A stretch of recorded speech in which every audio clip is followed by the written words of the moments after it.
할렐루야. 오늘도 주님의 은혜가 모든 성도님들 위해 함께 하기를 기도드립니다. 서로 손을 흔들면서 이렇게 마음으로는 크게 하고 동작으로 이렇게 같이 이렇게 사랑합니다. 사랑합니다. 축복합니다. 우리 온라인에 실시간으로 참여하신 분도 계실 텐데 주의 이름으로 축복합니다.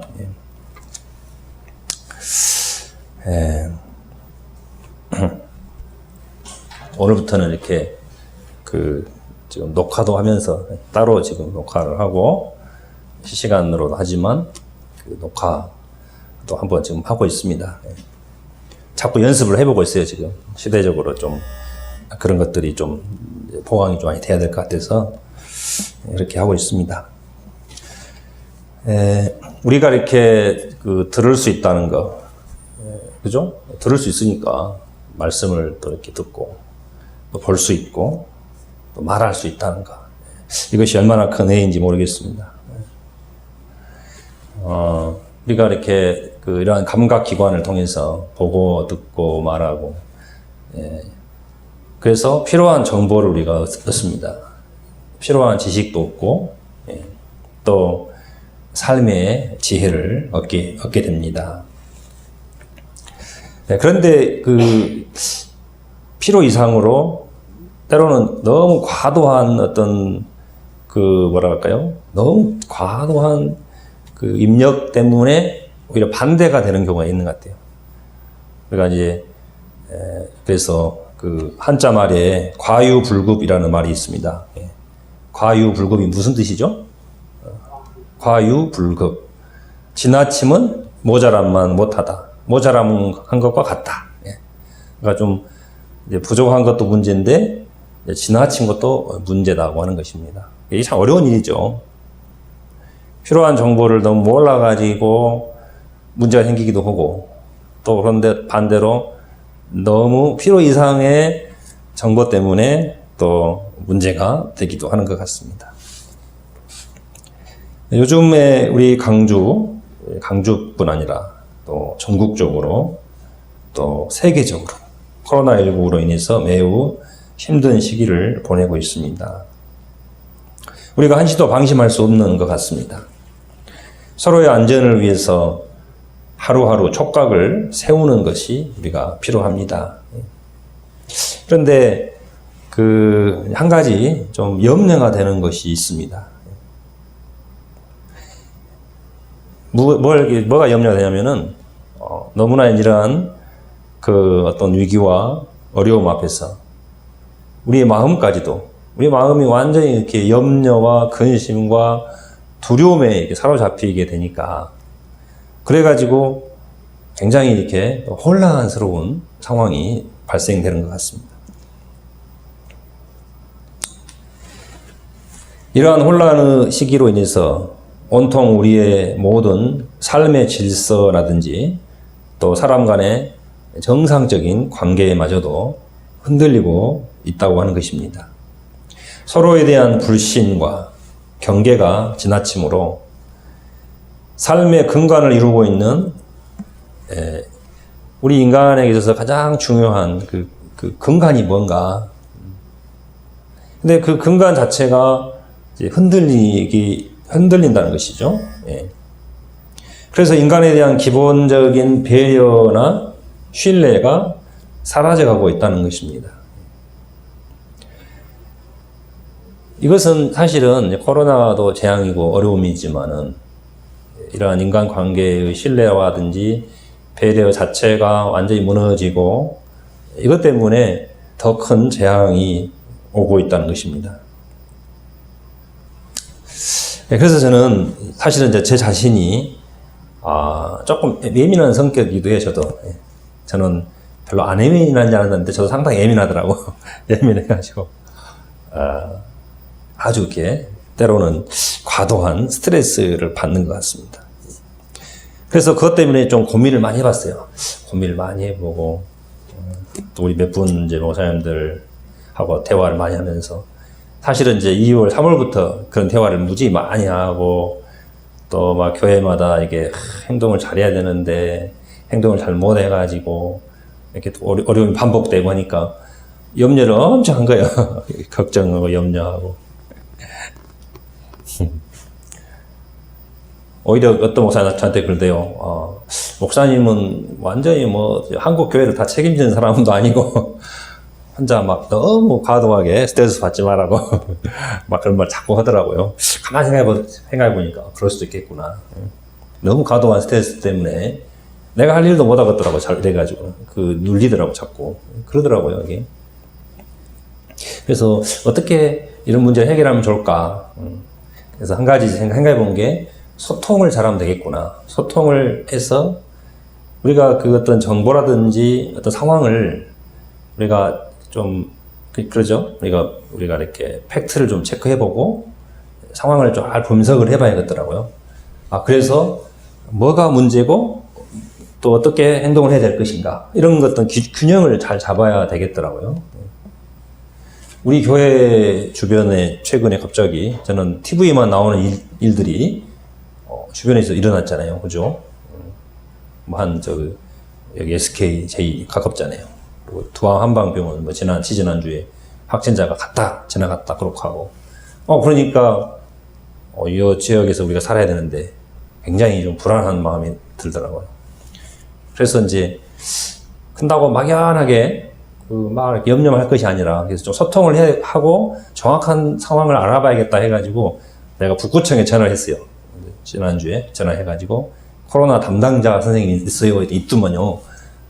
코로나 담당 선생님한테 전화해가지고 저 두암 한방병원 옆에 사는데 이렇게 이야기했죠. 진료를 받으러 가야 되는데 못 가고 있는데 언제 가야 됩니까? 언제 가야 안심합니까? 했더니 말해주더라고. 이제 거기 확진자 2명 갔고 사실은 이제는 다 방역 끝났고 다 음성으로 나와서 내일 모레부터는 진료 받으라고 이렇게 진료받아도 괜찮합니다. 그러더라고요.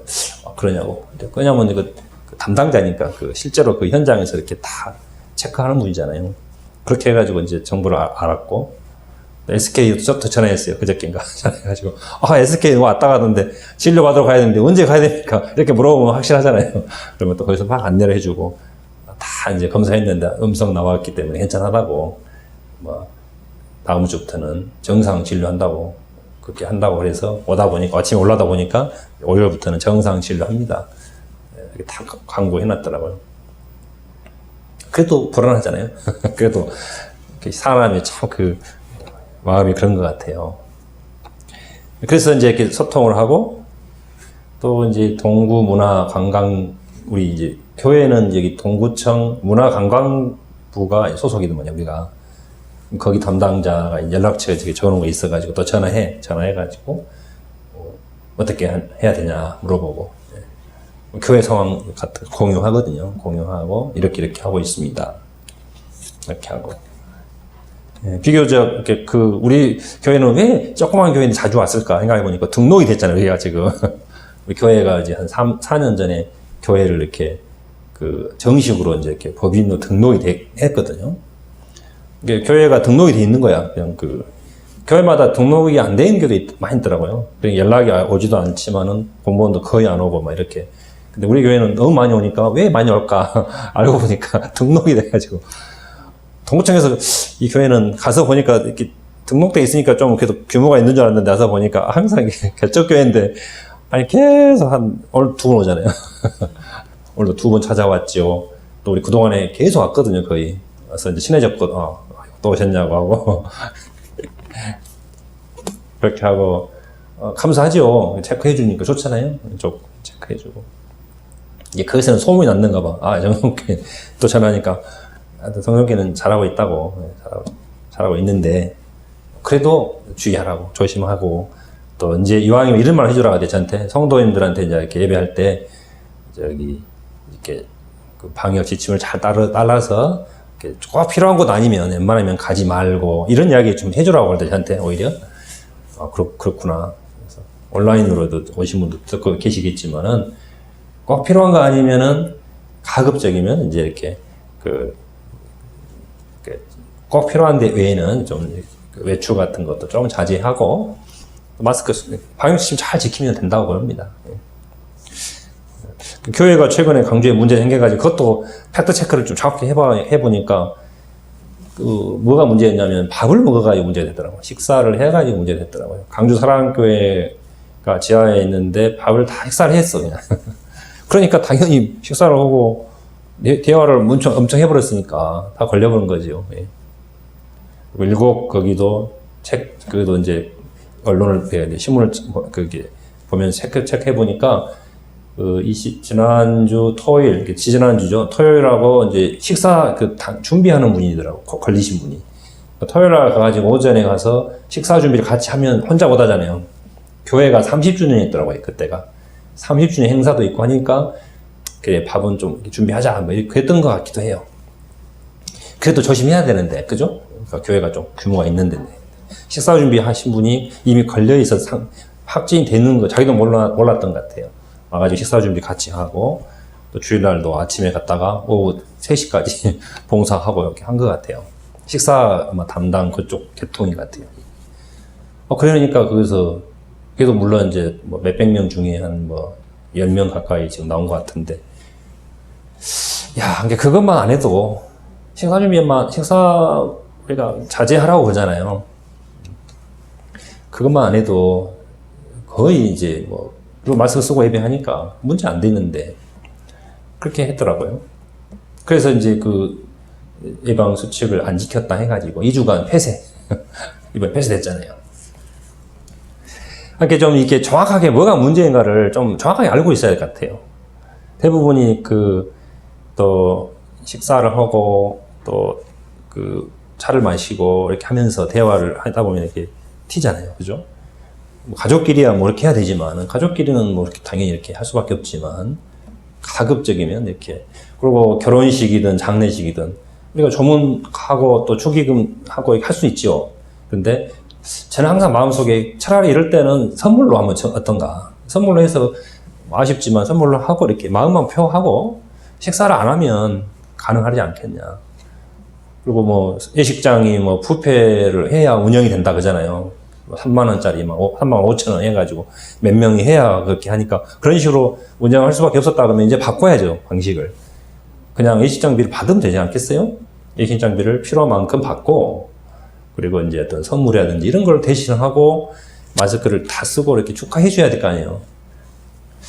지금 우리 소망의 교회 박원희 목사님이 고민하고 있어. 왜냐하면 18일날 결혼하거든, 거기 성도가, 자매가. 결혼을 하는데 기도를 해야 돼, 기도를. 기도 순서를 기도해 줘야 될 거 아니야, 가서, 그죠? 근데 이제 고민하는 거야. 이거 참, 이 와중에 결혼식 어떻게 하지? 가야 되나? 안 갈 수는 없잖아요.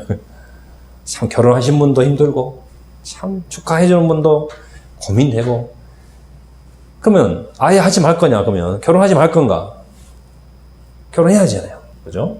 그럼 거기에 어떻게 예방수칙을 정확하게 지키면서 하면 문제 안 되거든요. 그거를 꼭, 그게 그런 것 같아요. 그냥 과도하게, 그냥 막연하게 아무것도 하지 말자, 이렇게 가버리면 정말 세상이 어떻게 돌아가겠습니까? 그렇잖아요. 하더라도 정확하게 하면 됩니다. 그래서 정부 기관이라든지, 이런 또 방송국이라든지 이런 데는 아주 해야 되니까, 그죠? 중요한 곳이잖아요. 아무리 병원이 문제가 생겨도 병원은 계속 오픈해야 되거든요. 아픈 사람은 치료해야 되잖아요. 그죠? 우리 조영 집사님 아버님 수술해야 되잖아요, 이제. 어쩔 수 없잖아요. 병원 안 가고 싶어도. 수술 안 하면 어떻게 합니까? 해야지요.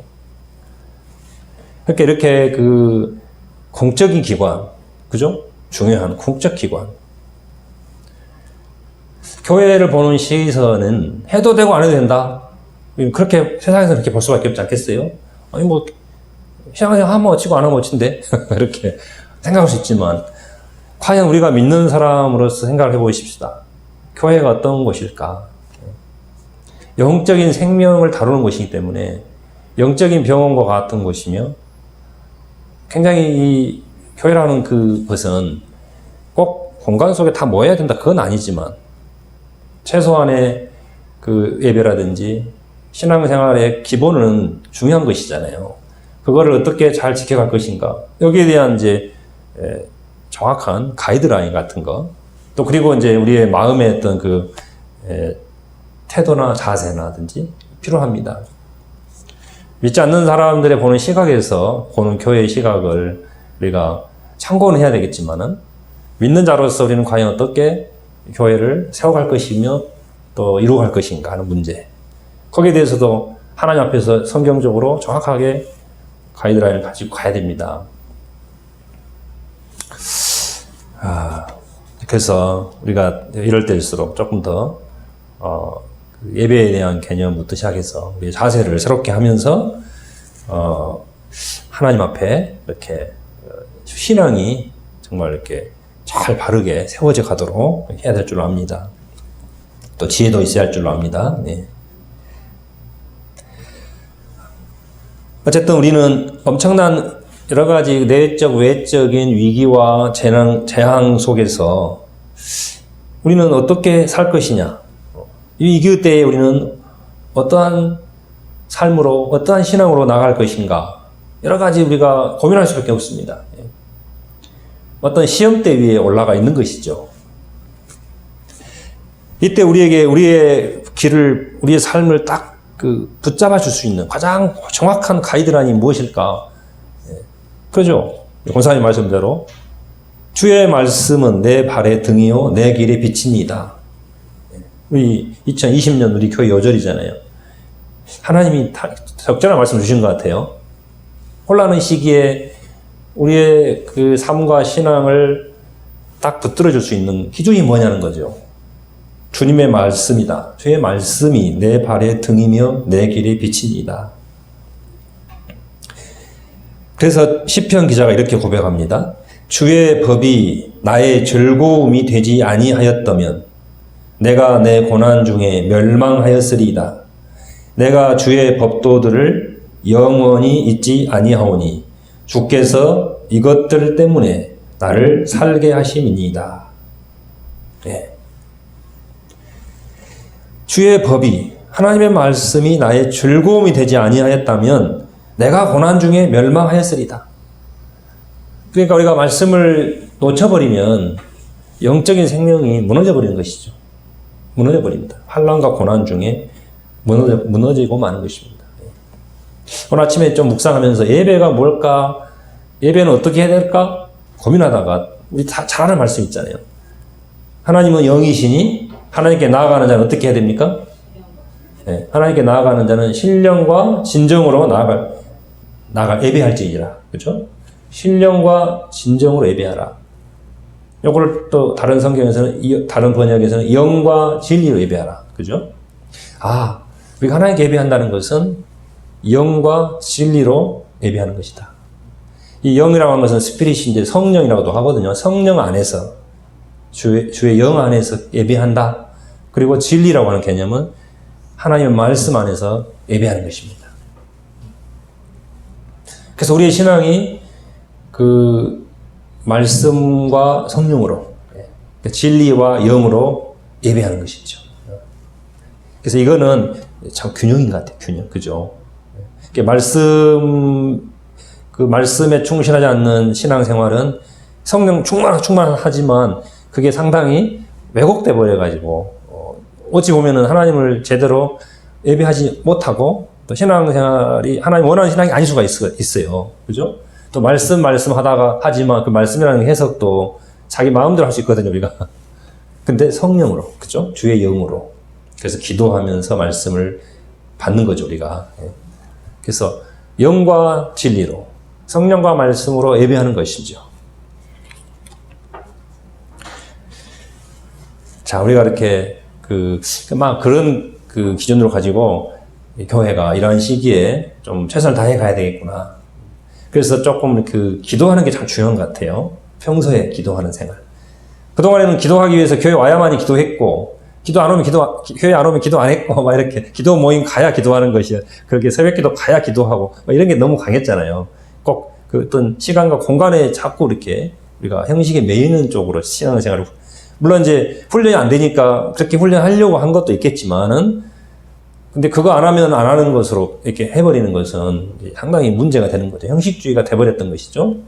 그래서 우리는 24시간 기도해요. 사실 그죠. 쉬지 말고 기도하라. 그러니까 항상 기도함으로 영적으로 이렇게 우리가 깨어 있어야 됩니다. 그것이 예배의 시작이에요, 원래. 그죠? 하나님과 소통하는 기도 가운데. 또 그리고 그 기도하는 것이 말씀의 근거가 항상 함께 우리는 양손에 하나는 성경, 하나는 기도, 한쪽은 기도 이렇게 해서 이 생활의 균형을 이루어가면서 우리가 예배 생활을 이렇게 준비하고 또 삶 속에서 해 가야 되고요. 또 이렇게 그 혼자만의 신앙으로는 한계가 있기 때문에 공적인 개념이 있잖아요. 공적인 개념으로서의 모이는 교회가 지금은 이렇게 비대면이나 이렇게 또는 최소한에 모여서 온라인도 하면서 하지만은 공적인 예배에 대해서 우리가 이렇게 참여를 해야 됩니다. 사실은 온라인으로 하더라도 똑같죠. 온라인으로 해도 똑같이 예배하는 마음으로 해야 돼요. 준비하고 해야 됩니다. 준비 안 하고 그냥 앉아서 하면 안 됩니다. 그러면 은혜가 안 돼요. 절대로 안 됩니다. 그렇게 해서는 은혜가 되지 않고요. 신앙 유익이 없어요. 그러니까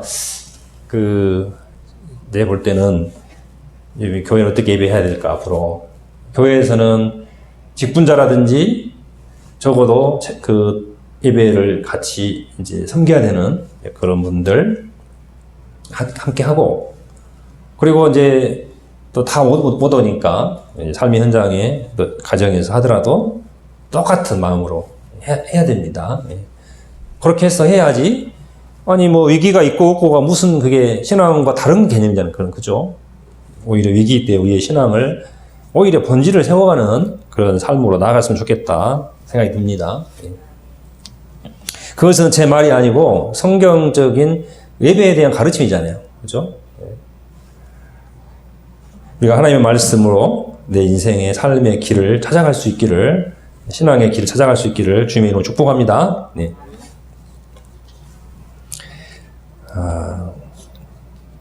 자, 오늘 본문에서 하나님은 모세와 같은 선지자 하나를 세우겠다. 오늘 신명기 18장에 이 말씀을 이제 주고 있습니다. 우리 15절 같이 읽어볼까요? 15절, 이성현? 15절 한번 읽어봐라. 15절 다 같이 읽겠습니다. 시작.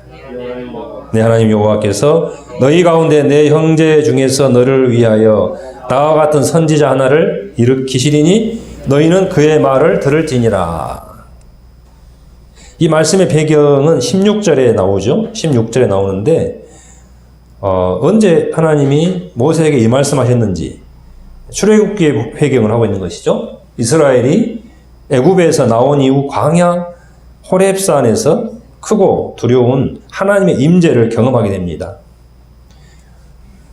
이스라엘 백성들이 이제 애굽에서 홍해를 건너 이제 하나님께서 오라고 하나님 앞에 호렙산, 시내산이라고 하죠. 그 앞에 모여 있습니다. 그때 하나님이 모세를 산으로 부르셨어요. 그리고 하나님 임재하셨습니다. 그때 하나님이 불 가운데 임하셨어요. 그리고 하나님이 말씀하실 때 막 천둥과 번개와 우레 가운데서 하나님 말씀하실 때 백성들이 너무 두려웠어요. 심히 두려워 죽을 지경이 됐습니다. 여러분 하나님의 임재를 한번 경험해보고 싶지 않습니까? 성경에 보면 하나님의 임재를 직접 경험한 사람들이 나오잖아요. 이사야 6장에 보면 이사야가 성전에서 하나님 임재를 경험하잖아요. 근데 어떻게 됩니까? 임재를 경험하니까 이사야가 엎드러져 버려요. 엎드러지면서 부정하다. 화로다 나여 망하게 되었도다. 화로다 나여 망하게 되었도다라고 고백합니다. 이사야가. 자기 하나님 앞에 딱 서니까 자기는 굉장히 의로운 사람인데도 하나님 앞에 서니까 완전히 그 죄인인 거죠, 자기는. 그래서 화로다 망하게 되었도다. 입술이 부정하였다. 부정한 자로다. 그러니까 선지자로서 굉장히 그 말을 험하게 한 것 같아. 백성들의 죄를 막 책망도 했을 것이고 하면서 화가 나니까 막 인간적인 생각도 들어가고 하니까 막 분노하면서 막 이스라엘 백성들 저주도 하고 막 했을 것 같아요. 책망하고. 나름대로 이제 의롭게 했죠. 의롭다고 한 건데 하나님 앞에 볼 때 보니까 내 입술이 부정하구나. 우리는 참 그 하나님의 말씀을 전한다고 하면서도 사실은 내 감정이 막 싫어가지고 하고 내 생각을 싫어서 하면서 화를 내고 지나치게 막 그렇게 해가지고요 범죄를 하거든요. 우리가 하나님을 하면서도 범죄합니다. 막. 우리가 교회를 섬기면서도 하나님을 섬긴다고 하면서도요 내 감정과 내 생각 때문에 굉장히 범죄를 많이 합니다. 우리가 몰라서 그래 사실은. 저도 마찬가지고요. 다니엘도 하나님 임재를 경험했을 때 엎드러지고요. 그 요한계시록을 기록한 사도 요한도 하나님 임재 앞에서 엎드러집니다. 자신을 뭐라 표현하냐면 나는 썩은 고기와 같나이다. 자기를 썩은 고기 같다고 표현을 한 거예요. 하나님 임재를 경험하게 되면요 두려움이죠. 죽음에 대한 공포입니다. 왜 그러냐면은 거룩하신 하나님 앞에서 나를 바라보니까 그래서 그 심판에 대한 두려움을 딱 우리는 경험하게 되는 것이죠. 여러분 그런 경험 하신 적 없습니까? 네. 그래가지고 우리가 무감각하게 살다가 막 이렇게 우리가 우리 운전할 때 그러잖아요. 막 이렇게 운전하고 다니다가 경찰이 서 있으면 나 잘못한 거 없어. 근데 뜨끔해버려. 왜냐 뜨끔. 이미 내가 몇 번 벌써 중앙사 신문도 했고 막 그럴 때도 있었고 신호도 위반했고 뭐 그것들을 이렇게 있잖아요. 뜨끔 너 모르게 뜨끔해. 그리고 딱 신호 위반했는데 잡혀버려. 잡히면은 오늘 7만원 8만원 끊겼다.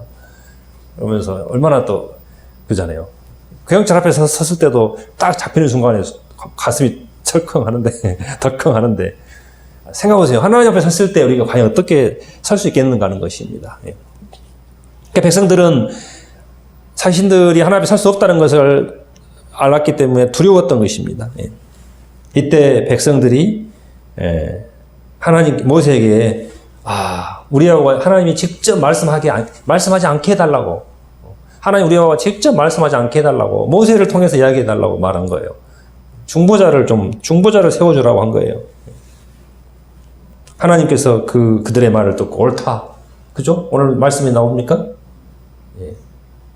18절에 그들의 말이 옳다고 합니다. 17절인가요? 17절. 여호와께서 내게 이르시되 그들의 말이 옳도다. 옳도다 하면서 우리 18절 읽어볼까요? 시작. 내가 그들의 형제 중에서 나와 같은 선지자 하나를 그들을 위하여 일으키고 내 말을 그 입에 두리니 내가 그에게 명령하는 것을 그가 무리에게 다 말하리라. 그들의 말이 옳도다. 내가 모세 너와 같은 선지자 하나를 그들을 위하여 일으키겠다. 세우겠다. 그러니까 여기서 중요한 것은요, 단수죠. 선지자 하나를 세우겠다. 하나를 세우겠다고 말합니다.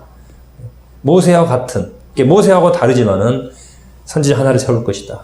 이 모세의 역할이 중보 역할이거든요. 하나님과 백성 사이 중보자 역할. 바로 그러한 역할을 할, 이제 하나님이 세울 선지자 하나를 그들을 위해서, 너희를 위해서 일으키겠다. 그리고 뭐라고 하십니까? 하나님께서 내 말을 그 입에 둘 것이다. 그죠? 하나님의 말씀을 그 입에 두리라. 내가 그에게 명령하는 것을 그가 무리에게 다 말하리라.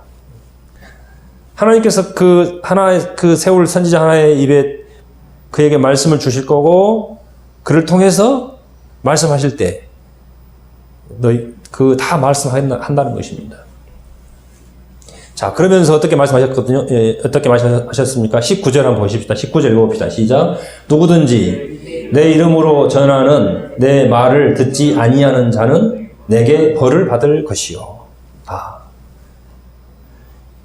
그래서 그 선지자를 통해 하나님께서 주신 말씀을 전하실 때 그 말을 듣지 아니하는 자는 내게 벌을 받을 것이다.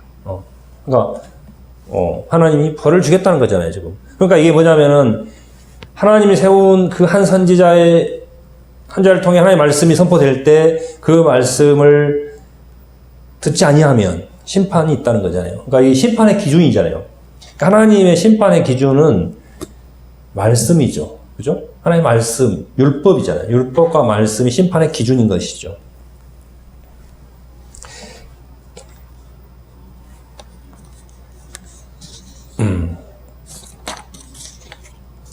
그런데 만일 어떤 선지자가 나타나서 하나님의 말씀이 아니라 자기 마음대로 말씀을 전한다면 어떻게 된다고 말씀하고 있습니까? 20절 읽어볼까요? 20절. 자, 만일 어떤 선지자가 내게 전하라고 명령하지 아니한 말을 제 마음대로 내 이름으로 전하든지 다른 신들의 이름으로 말하면 그 선지자는 죽임을 당하리라 하셨느니라.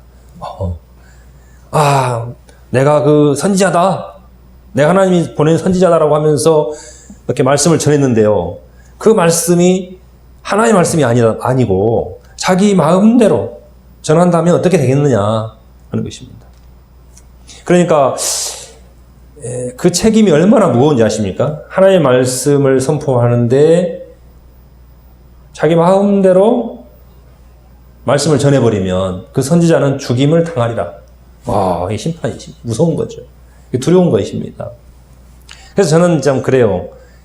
물론 이제 이 선지자는 이제 그 한 선지자는 예수 그리스도를 이제 예표하고 있는 거죠. 예표하고 있으나 우리도 하나님의 말씀을 전하는 자로서 하나님의 말씀을 성경의 가르침대로 그 성경 하나님 말씀해 주신 대로 전하지 않는다면 어떻게 되겠냐는 거죠. 그 책임이 얼마나 크겠냐는 거죠. 예. 참 두려운 일인 것 같습니다.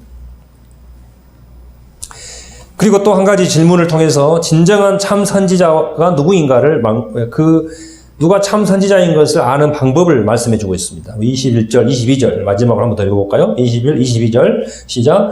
내가 마음속으로 이르기를 그 말이 여호와께서 이르신 말씀인지 우리가 어떻게 알리요 하리라. 만일 선지자가 있어 여호와의 이름으로 말한 일에 증언도 없고 성취함도 없으면 이는 여호와께서 말씀하신 것이 아니요 그 선지자가 제 마음대로 한 말이니 너는 그를 두려워하지 말지니라.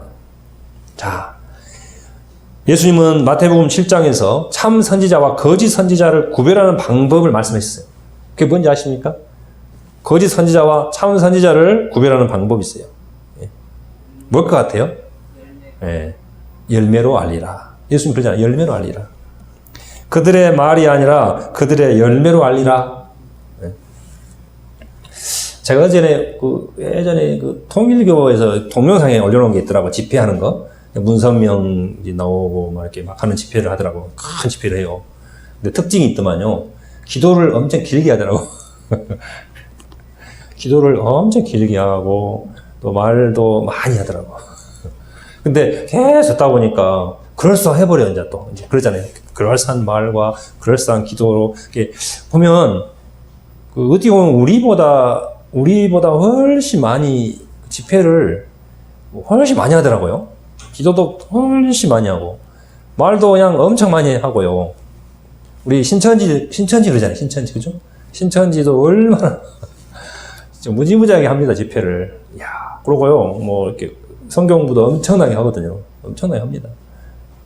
또 이만희 교주의 설교 방송 녹화 이제 동상이 있거든요. 들어보면은요 말을 엄청나게 하여튼 많이 해.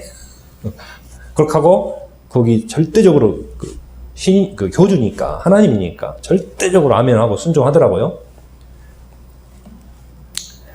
근데 문제는 우리가 참 분별하기 어렵잖아요. 그죠? 전문적으로 성경을 잘 아는 것도 아니면 진짜 어려울 것 같아요. 그리고 뭐 관계성으로 이렇게 묶어져가지고요. 친하고 너무너무 끈끈한 관계성과 그 조직력으로 다 결속되어 있기 때문에. 근데 그것으로 우리가 과연 분별이 되냐는 거죠. 그죠? 분별이 안 되는 겁니다. 그들의 열매로 알 것이다. 결국은 하나님 앞에 그들의 열매가 무엇인지를 증명한 거예요. 나타난 거예요, 결국은. 그러니까 지금으로서는 지금 현재 상황에서 열매를 우리가 볼 수는 없기 때문에 지금은 열매를 결국은 이제 궁극적으로는 하나님의 심판대 앞에서 열매로 드러나겠지요.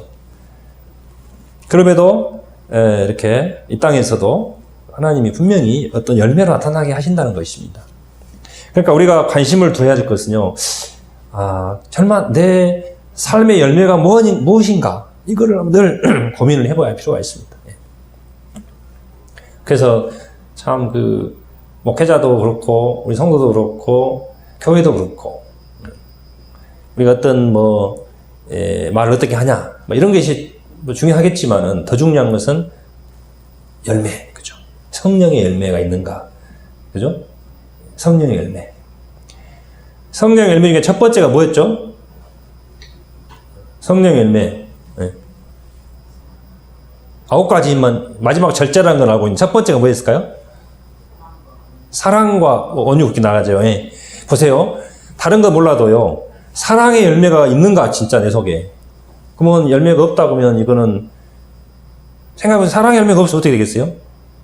그러니까요. 참 저는 이제 이걸 조심해야 할 것 같아요.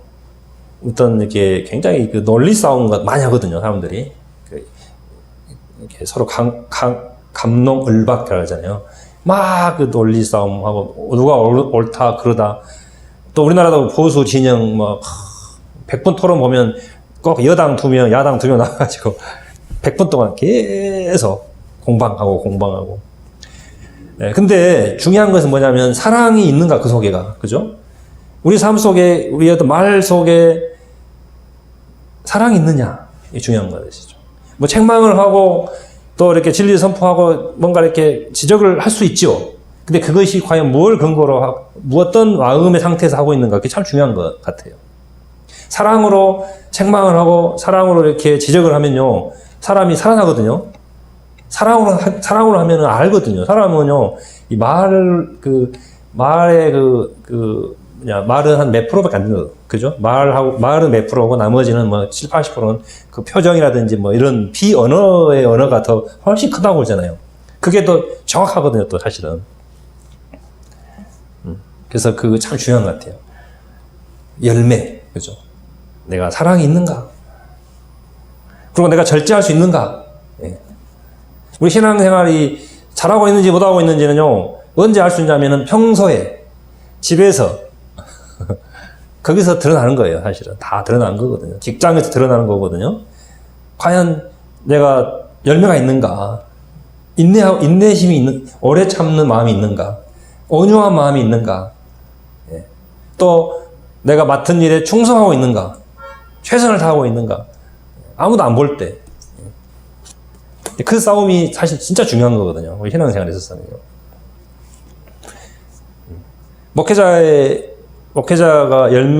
목회자들은요, 제일 중요한 것이 열매인 것 같아요. 그래서 본을 보이라고 그랬잖아요. 본을 보여라. 우리가 이 땅의 그리스도인들이 세상 속에서 본을 보여야 되거든요. 본을 보이지 않으면 사실은 하나님이 인정 안 하셔요, 절대. 하나님이 인정하는 신앙은 열매로 나타났을 때 하나님이 인정한다고 그게 증명이 되는 거예요. 나오잖아요. 참 선지자가 누구냐? 그들의 말이 여호와의 이름으로 말한 일에 증언도 없고 성취함도 없으면 여호와께서 말씀하신 것이 아니며 그 선지자가 자기 마음대로 한 말이니 너는 그들을 두려워하지 마라.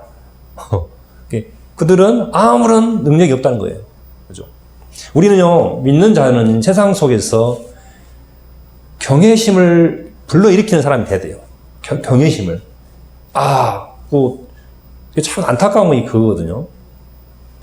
목회자가 수가 많은 게 문제가 아니거든요.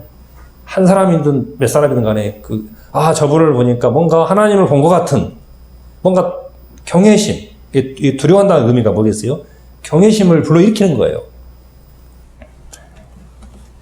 자식들이 잘 되려면요, 부모를 존경해야 돼요. 부모를 공경하지 않고 부모를 두려워하지 않는 사람은 실패합니다, 세상에서. 실패할 수밖에 없게 돼요. 그래서 참 이게 두려운 것 같아요. 존경해야 돼요. 존경해야 돼요. 그래서 성경에 나오잖아요. 부모를 공경하라. 공경하면 당연히 잘 되고 장수하리라. 그 원리가 그런 것 같아요. 그래서 우리는 사실은 부족한 사람이잖아요. 하나님 앞에 설 때 이스라엘 백성들이 하나님 앞에 서니까 두렵고 죽을 것 같습니다. 막 그런 생각이 들잖아요. 그래서 하나님께서 우리를 위해서 한 선지자를 세웠다고 하는 것입니다. 요한복음 1장 45절에 보면 빌립이 나다니엘을 찾아옵니다. 그래서 찾아와 오늘 본문을 인용해서 이렇게 말합니다. 이르되 모세가 율법에 기록하였고 여러 선지자가 기록한 그 일을 우리가 만났으니 아들 나사렛 예수니라. 오늘 본문에 기록한 모세율법에 기록한 또 여러 선지자들이 기록한 바로 그 일을 오늘 우리가 만났다. 그가 바로 요셉의 아들 나사렛 예수니라. 이렇게 증거하고 있습니다. 사도행전 3장 22절에 보면 베드로가 백성들에게 이렇게 설교하고 있습니다. 모세가 말하되 주 하나님이 너희를 위하여 너희 형제 가운데서 나 같은 선지자 하나를 세울 것이니 너희가 무엇이든지 그의 모든 말을 들을 것이라.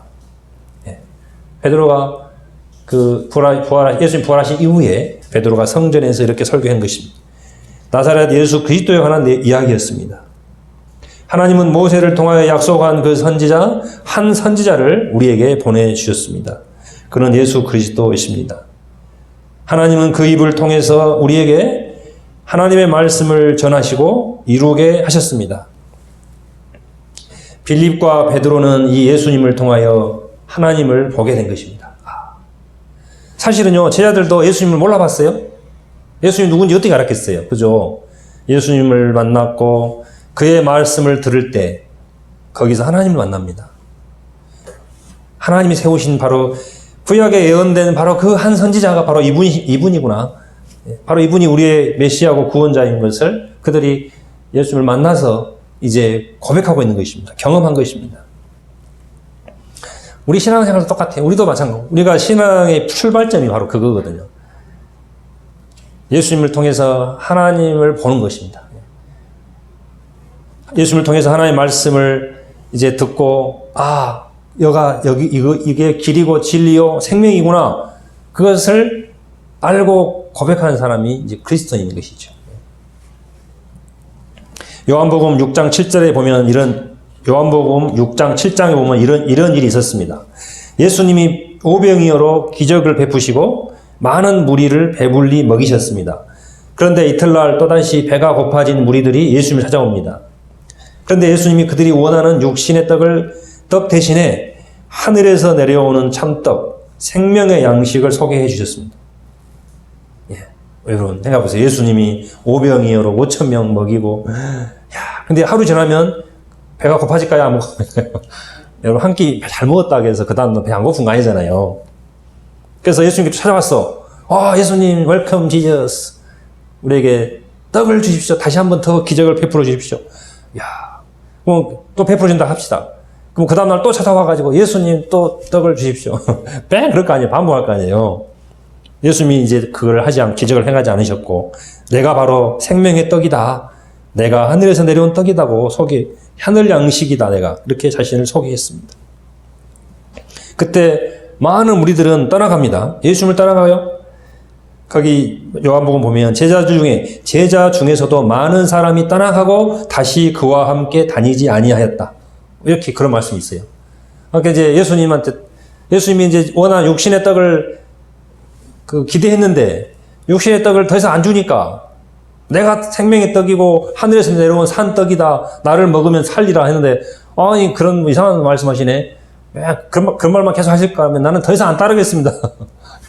내 육신의 문제를 해결해 줘야지 그거 해결 안 해주는데 내가 따를 필요 없지. 다 떠나가 버렸어요. 근데 이게 보세요. 이게 우리의 모습일 수 있다는 거예요. 그때 예수님이 12제자에게 물었습니다. 너희도 가려느냐? 이때 시몬 베드로가 대답합니다. 주여 영생의 말씀이 주께 있사오니 우리가 누구에게로 가오리까? 우리가 주는 하나님의 거룩한 자이신 줄을 믿고 알았사옵나이다. 베드로가 고백한 것이죠. 주여 영생의 말씀이 주께 있사오니 우리가 어디로 가겠습니까? 주는 하나님의 거룩한 자이신 줄을 믿고 알았사옵나이다. 예수님께 영생이 있음을 우리는 압니다. 베드로와 제자들은 영생의 말씀이 주께 있음을 알았습니다. 이 말씀이 바로 참 생명과 진리임을 알았습니다. 예수님은 요한복음 6장 63절에서 이렇게 말씀하십니다. 살리는 것은 영이니 육은 무익하니라. 내가 너희에게 이른 말은 영이요 생명이라. 살리는 것은 영입니다. 주의 말씀이 내 말이 영이요 생명이니라. 여러분, 하나님의 말씀이 영이며 생명이다. 영이며 생명입니다. 우리 영적인 생명뿐 아니라 우리가 이 땅에서 근본적으로 하나님 앞에 언제 살 수 있는 능력과 근거가, 능력은 어디서 오는가? 근본적인 공급은 어디인가? 하나님의 말씀인 것이죠. 사람이 떡으로만 살 것이 아니에요. 육신의 생명을 위해서 떡이 필요하지만 근본적으로 하나님의 입에서 나오는 말씀으로 살 것이니라. 영원한 생명뿐 아니라 이 땅에서 우리의 삶이 하나님 앞에서 온전하고 건강하게 살아가려면 하나님의 말씀이 필요한 것입니다.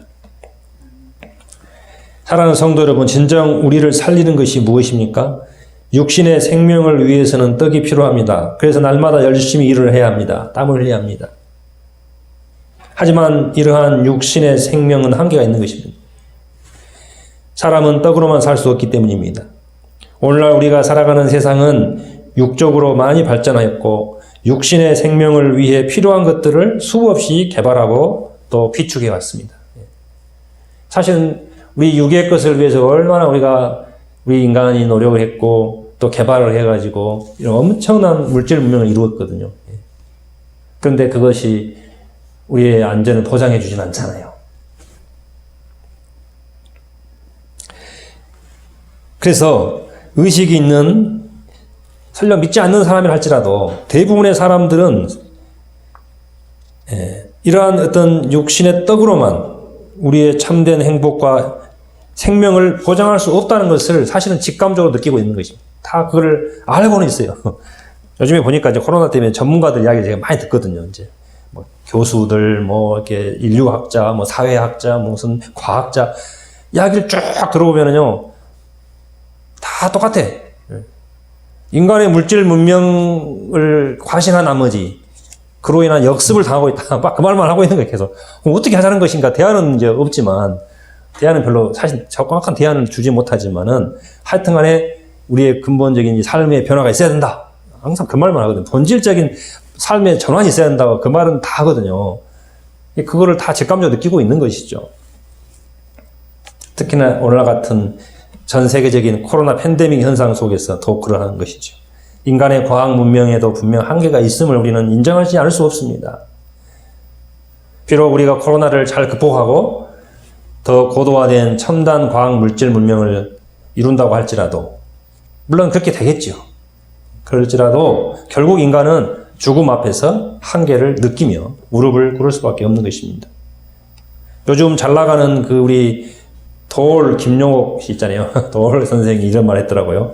궁극의 자유는 죽음밖에 없다. 이분이 뭘 하긴 아는 것 같아요. 그죠? 궁극의 자유는 죽음밖에 없다. 어떻게 하란 말이냐. 자기가 아무리 이렇게 연구를 해보니까 이분은 사실 신앙이 없더라고. 그게 없는데 아무리 연구해봐도 이게 참 궁극적 자유가 어디서 오는 건가. 야, 죽음밖에 없네 이거. 이렇게 했다는 거죠. 참 이게 희망을 주는 건 아닌 것 같아요. 세상의 지식이라는 것이 근본적인 이게 지식이 아무리 쌓여도 우리에게 답을 주지는 못해. 생명을 줄 수는 없는 것 같습니다. 하지만 하나님은 우리를 위해서 하늘의 양식을 예배해 놓으셨습니다. 진실로 진실로 너에게 이르노니 믿는 자는 영생을 가졌나니 내가 곧 생명의 떡이니라. 너희 조상들은 광야에서 만나를 먹었어도 죽었거니와 이는 하늘에서 내려오는 떡이니 사람으로 하여금 먹고 죽지 아니하게 하는 것이니라. 나는 하늘에서 내려온 살아있는 떡이니 사람이 이 떡을 먹으면 영생하리라. 내가 줄 떡은 곧 세상의 생명을 위한 내 살이니라. 예수님을 믿는다는 것은 예수님의 생명을 먹고 마시는 것입니다. 이는 구체적으로 주님의 말씀을 먹고 마시는 것입니다. 예수님은 내 말이 영이요 생명이라고 하셨습니다. 그래서 예수님께서 나사로야 나오라 하실 때 죽은 나사로가 나왔어요.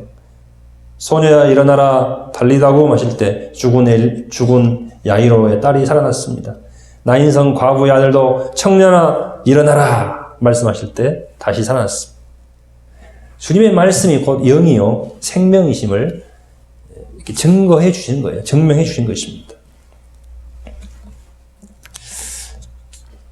하나님은 모세를 통해서 한 선지자를 약속하셨습니다. 내 하나님 여호와께서 너희 가운데 내 형제 중에서 너를 위하여 나와 같은 선지자 하나를 일으키리니 너희는 그의 말을 들을지니라. 우리가 주의 말씀을 들음으로 생명을 얻고 새 힘을 얻게 되기를 주님의 이름으로 축복합니다. 예, 기도하겠습니다. 하나님 아버지, 오늘도 귀한 말씀으로 우리에게 영적인 그 방향을 주시고 또 어려운 시기에 어떻게 무엇을 구해야 되는지 우리의 삶의 기준을 잡아주고 또 진정한 능력이 어디서 오는지 생명이 어디서 오는지를 또 귀한 말씀을 깨닫게 해주시면 감사합니다. 하나님 아버지, 우리에게 세상에 필요한 것들을 위해서 열심히 수고하는 것도 중요하지만은 먼저 하나님 앞에 말씀 앞에 나오게 하시고 또 기도하는 삶이 되기를 원합니다. 그래서 오히려 세상 가운데 혼란 가운데 있는 영혼들, 심령들에게 빛과 생명이 되는 영의 양식을 공급해주는 그런 삶이 될 수 있도록 인도해 주옵소서. 오늘도 귀한 말씀 감사드리며 예수님의 이름으로 기도하옵나이다. 아멘.